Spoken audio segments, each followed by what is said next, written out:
Alrighty then, Successful Indie Author 5-Minute Focus, episode 460, Stress. Here's Stanley, the de-stress fire. Alright, we all have stress. We all have various levels of stress. So how do you manage yours? Some people do various things, go cooking, go running, go do something else. You have to find the source of your stress, because the stress adds up.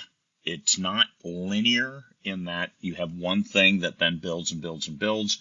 You have a number of things, and something triggers your stress, and you go off. That's road rage, right? It's not about the traffic. It's not about you. It's about something else, and then they were triggered into this thing. Was it being late?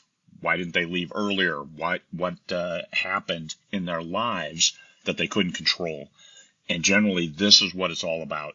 What's in your control, and are you winning or are you failing at that? What's not in your control, and you feel like you're just hanging on for the ride, and you're not hanging on in a good way. You're kind of on the outside of the raft, getting bounced down the rocks.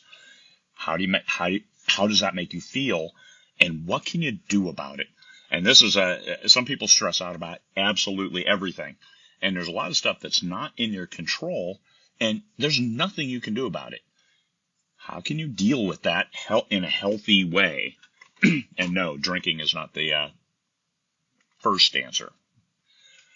So work on one thing related to the source, and that's your active engagement. The source of your stress that you can control. When you're writing a book, I know I get stressed out, especially if I'm not meeting my daily word targets, and it looks like I'm not going to hit my goal. I get snippy. And it's not good, and it doesn't help anything. You know what helps stuff? Hitting my daily goals. So that's important. Hit that. Maybe go over a couple days to give myself a cushion. That works great. So address one thing related to your stress. Address it and it's in your control. Address it. Second, shield yourself from something. And this is something that's probably not in your control. So shield yourself. Try to find a way to ignore that which isn't in your control.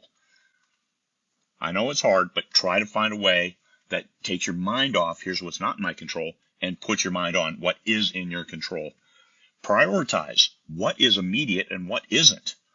Sometimes there's things that are a lot more immediate, especially when you start looking at them and you start looking at the real source of your stress. There's some things that are a lot more immediate than others. You're not getting enough sleep. And so you're tired all the time, and then people are on you to do stuff for them. Do you have to do it? Well, they're your kids. You kind of have to. But what can you do with the kids? Sell them. No, you can't sell the kids. Sleepovers. Send them packing. Send them with dad. Go to the park and catch a nap. Prioritize the immediacy of what you're doing and take action right now. And that will help you. You get a good nap. Oh, man, you feel like $1 million. And then long term. What will the source of your stress look like in a year, 5 years? How will this change what you're doing today? Is what you're doing today going to affect that? Take a look. Think about it. Most importantly is find the real source of your stress. Did you overcommit? And that's why you have to write too many words, more than you were capable of doing, in a regular fashion. And then anything that upsets that apple cart sends you into a tizzy, sends you into a tirade because I'm not going to meet my goal. And it goes back to I overcommitted because I didn't want to say no.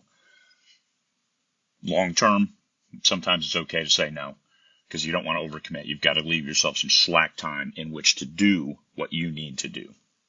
All right. Hopefully, just a little conversation on stress. We all have it. How do we deal with it? Look for the real source. What's in your control, that's what's not in your control.